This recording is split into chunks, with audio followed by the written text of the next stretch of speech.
जय गुरु जी। शुक्राना गुरु जी। सारी संगत को जय गुरु जी और मेरे प्यारे गुरु जी के चरणों में भी कोटि कोटि नमन। संगत जी, दूसरों को हंसाने के लिए हंसते हैं, जो दूसरों को हंसाने के लिए हंसते हैं, भगवान उनको कभी भी रोने नहीं देता।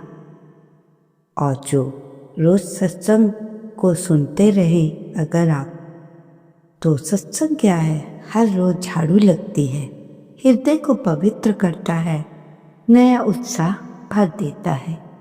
मंत्री जी आपके साथ गुरु जी की आज्ञा लेते हुए मैं सत्संग को शुरू करूंगी। ओम नमः शिवाय। शिव जी सदा सहाय। ओम नमः शिवाय। गुरु जी सदा सहाय। मेरे प्यारे गुरु जी सदा सहाय। Love you welcome. इससे पहले जो गुरु जी के चरणों में लाइक सब्सक्राइब समर्पित करे, उसके घर में सुख समृद्धि की कभी कमी ना करें हमारे प्यारे गुरु जी। उन्हें भरपूर दे गुरु महाराज, उनकी हर इच्छा को पूर्ण करें। संगत जी, गुरु जी कहते हैं कोई पैसे वाला नहीं रजा पाया अपने आप को। मैं एक बार गुरु जी उन्होंने इस ढंग से बताया कि आज तक कोई भी जितना भी पैसा हो अपने आप को रजा नहीं पाया। और गुरु जी क्या ढूंढ रहे थे? एक पवित्र आत्मा, शुद्ध आत्मा उन्हें चाहिए थी। तो गुरु जी का अल्ट्रासाउंड कराने के लिए चल पड़े। एक अंकल को कहा कि मेरा अल्ट्रासाउंड कराने के लिए चलो। अंकल के मन में गुरु जी का अंकल को मन ही मन में विचार आया कि गुरु जी तो आज तो बड़ी परीक्षा ले रहे हैं। पर अंकल कहने लगे, हम गुरु जी का काम बड़े सरेंडर होकर करते थे। और गुरु जी को लेकर पहुंच गए आर्मी हॉस्पिटल। अंकल के मन में ये थॉट आई, हॉस्पिटल वाले कोई गड़बड़ ना करते, इसलिए मैं गुरु जी को आर्मी हॉस्पिटल ही ले जाऊंगा, क्योंकि उस हॉस्पिटल में अंकल के अच्छे लिंक्स थे और बड़े बड़े डॉक्टर्स थे, इसलिए वो आर्मी हॉस्पिटल पहुंच गए।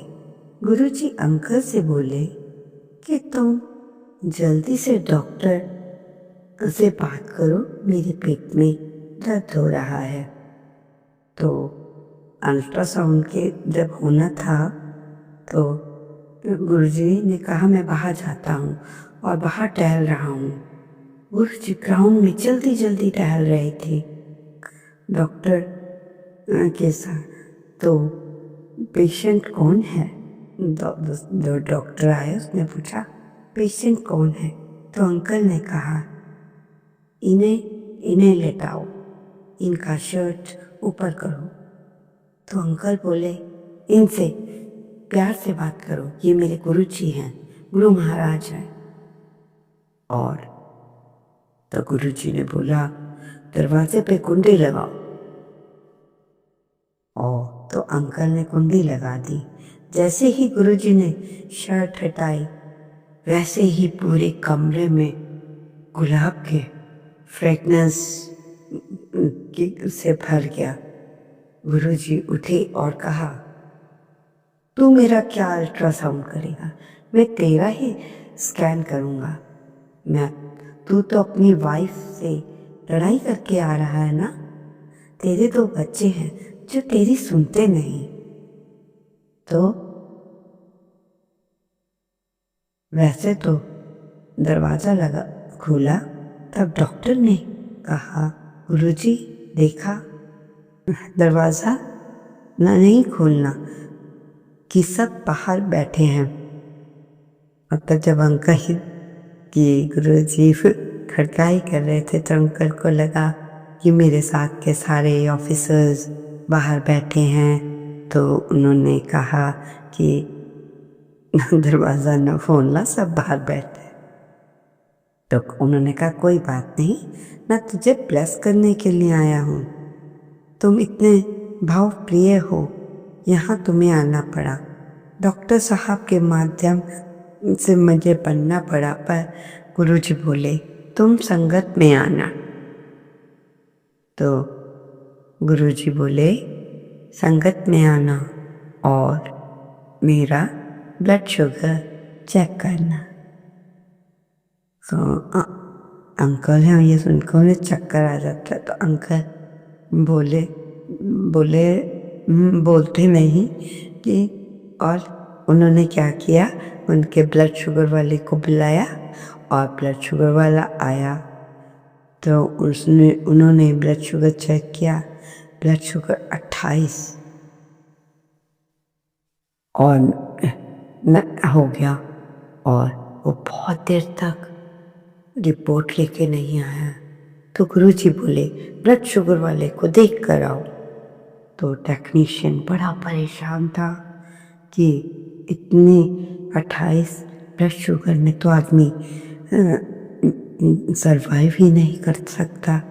तो वह बोला कुछ सैंपल, मतलब जब बुलाया तो गुरुजी के पास पहुंचा तो उन्होंने कहा, टेक्नीशियन कहने लगा शायद कुछ सैंपल गिर गया होगा, मैं फिर से आपका चेकअप कर लेता हूँ। गुरुजी से फिर से ब्लड शुगर चेक किया तो फिर 22 आ गया।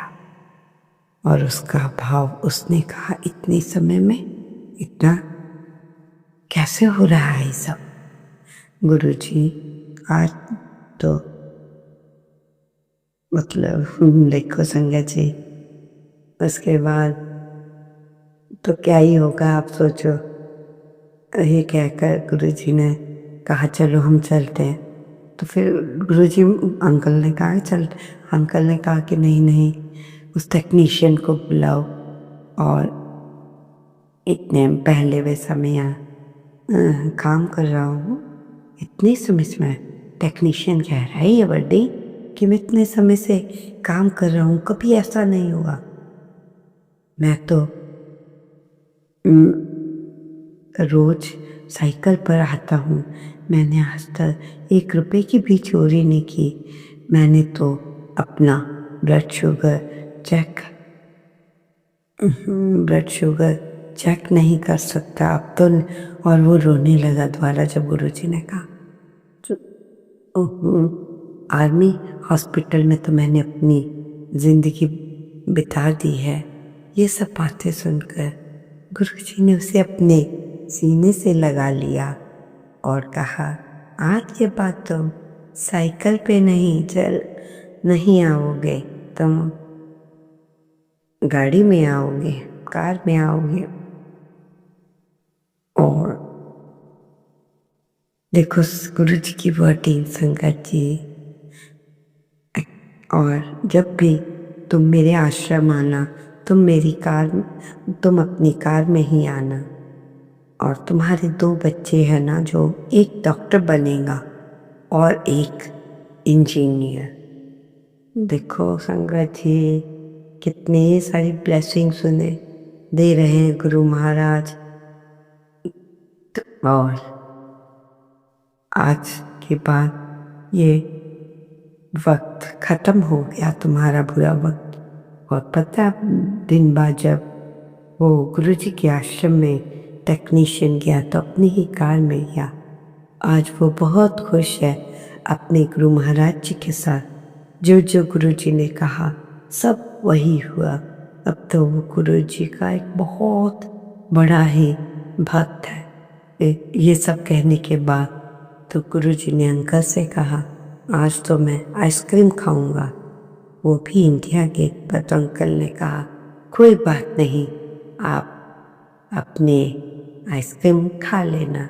तो देखो संगत जी, गुरुजी महाराज अपनी जिसके भाव अच्छे हैं उससे बहुत ही स्नेह प्यार करते हैं, उसके लिए कहाँ पहुँच जाते हैं संगत जी। तो मैं तो कहूँगी कि आप अपना गुरुजी से इतना प्यारा संबंध बना के रखो। हर वेले गुरुजी गुरुजी मुंह पे हो, फ्री बैठे हो, मंत्र जाप हो, हमें गुरु जी से कुछ मांगने की आवश्यकता ही नहीं पड़ेगी। संगत जी, एक और बड़ी बात, वैसे तो शायद मालूम होती है सबको, पर डिटेल में बताऊंगी। गलत समय पर खाना खाने वाला व्यक्ति जितना भी चतुर हो, जल्दी ही बीमार होगा और बूढ़ा होगा, क्योंकि सूर्यास्त के बाद 7, 8, 9 बजे तक भी खा लिया तो भी ठीक है, पर 9 बजे के बाद खाना खाएं तो भूख से बहुत कम खाएं। 10 से 10:30 तक खाना खाने वाले व्यक्ति को ऐसा कहा जाता है कि वो ऐसा करने से अपनी मौत को जल्दी बुलाते हैं। रात्रि जागरण है उन लोगों को छोड़कर, बूढ़े, बीमार, उन सब को छोड़कर बाकी लोगों को नींद नहीं लेनी चाहिए। भोजन करके, जब आप दोपहर का भोजन करते हैं उसके बाद आपको नींद नहीं, सोना नहीं चाहिए। इसका रीज़न आपको बताते हैं कि क्यों नहीं सोना चाहिए। भोजन करने के बाद आप 8 श्वास लें, लंबे सांस लें और उतनी देर सीधे लेटे रहें। उसके बाद 16 श्वास चले, उतनी देर बाईं करवट, और 32 श्वास चले तो भी बाईं करवट। बस आपको खाना अच्छा पचेगा।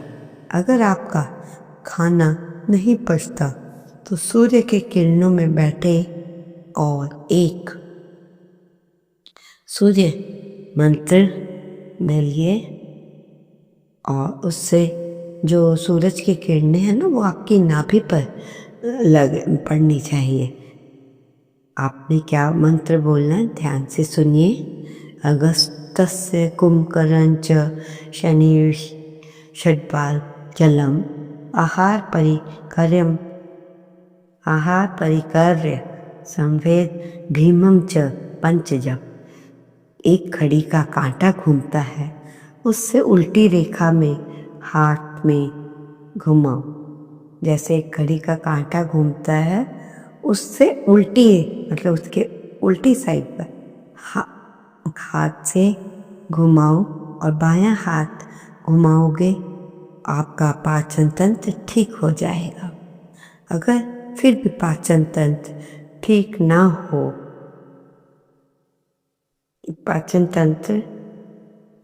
हो, तो आपने दाएं नाक से सांस लें, दाएं नाक से, और सांस रोके और मन में रम रम रम रम बोले।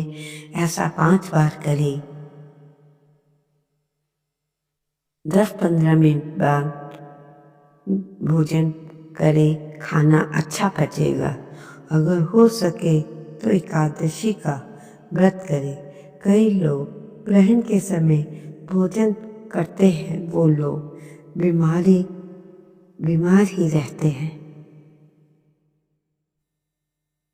इसलिए संगत जी, आपको हर खाने का कार्य समय पे करना है, ठीक है। पहले मैं इतने समय से यहाँ, मतलब वो आपने जो भी कार्य करते हैं उसे बहुत ही अच्छे ढंग से करना है, नहीं तो हमारा खाया पिया सब लगता नहीं है। संगत जी, एक उपाय थोड़ा सा छोटा सा, आज के समय में सब सम्मान के साथ जीना चाहते हैं। हम सब किसके साथ जीना चाहते हैं? सम्मान के साथ। जीने के लिए किस चीज़ की ज़रूरत होती है? धन की। पर गुरु जी कह रहे हैं, जिनके पास धन की कमी है वो किसी न किसी वजह से दुखी रहते हैं। उनके लिए उपाय 5 मंगलवार तक एक सिक्के पर हल्दी का टीका करना, 5 दाने चावल के किसी भी मंदिर में चढ़ा देना। धन संबंधी रुकावटें धीरे धीरे समाप्त हो जाएंगी। तो कहिए जय गुरु जी, शुक्राना गुरु जी। संगत जी, अगर आप बहुत ज़्यादा बीमार रहते हैं,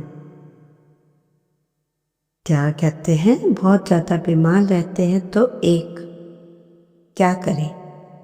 एक आंटी ने बताया कि उन्होंने, मतलब एक आंटी थी जिन्हें की पैरालिसिस था, तो उन्होंने भी ये काम किया जब थोड़ा, और वो जो भी बीमार या डिप्रेशन में हो उसके पास एक काली मिर्च और एक इलायची रख दे। बीमार व्यक्ति के पास क्या करना है, एक इलायची और एक इलायची, दोनों चीज़ें रख दे। उसके नेक्स्ट डे उसे शिवलिंग पर चढ़ा कर आना है। ये रोग मुक्ति का बहुत ही अच्छा उपाय है संगत जी, प्लीज़ करके देखिएगा। डॉक्टरों के पास कोशिश करें कि ना जाए, इतने अच्छे अच्छे उपाय हम आपको बता रहे हैं, हर चीज़ के, पैसे से जुड़े, हेल्थ से जुड़े और कोई मान सम्मान के। तो आपको ये करने में हर्जी क्या है, और इतना समय भी नहीं लगता, ठीक है ना संगत जी। तो ऐसा प्लीज़ करिएगा आप सब भी। सुनना ही ज़रूरी नहीं, उसको करेंगे तभी आपका आराम मिलेगा। संगत जी, जिनका व्यापार थोड़ा कम चल रहा है उनके लिए एक बात बता रही हूँ, ध्यान से सुनिएगा। आपने एक गिलास लेना है, उसमें थोड़ी सी इलायची के बीज डालने हैं, हरी इलायची, उसे आपने सिप सिप करते पीना है और शिव मंत्र बोलते रहना है। इससे आपका व्यापार बढ़ने लगेगा। संगत जी, ये जो उपाय मैंने बताया इस पर कोई खर्चा है नहीं, पानी है और एक हरी इलायची के वो भी बीज, तो इसमें क्या प्रॉब्लम होगी किसी को करने में, है ना संगत जी। तो प्लीज़ आप छोटे छोटे उपाय करिएगा। संगत जी, किसी को कितनी भी गंभीर बीमारी हो, वो बोलेगा ये मंत्र करके, कहें ओम हंसम हंसा, इसका 108 बार जाप करें। क्या है मंत्र, ओम हंसम हंसा, डेली करें। जिनको दवाई नहीं लगती वो ये मंत्र बोले, क्योंकि ये मंत्र चक्र, जो चक्रास होते हैं हमारी बॉडी के, उनको बैलेंस करता है। ओम नमः शिवाय, शिव के सदा सहाय। ओम नमः शिवाय, गुरु जी सदा सहाय। जय गुरु जी, शुक्राना गुरु जी, अनंतम अनंत शुक्राना।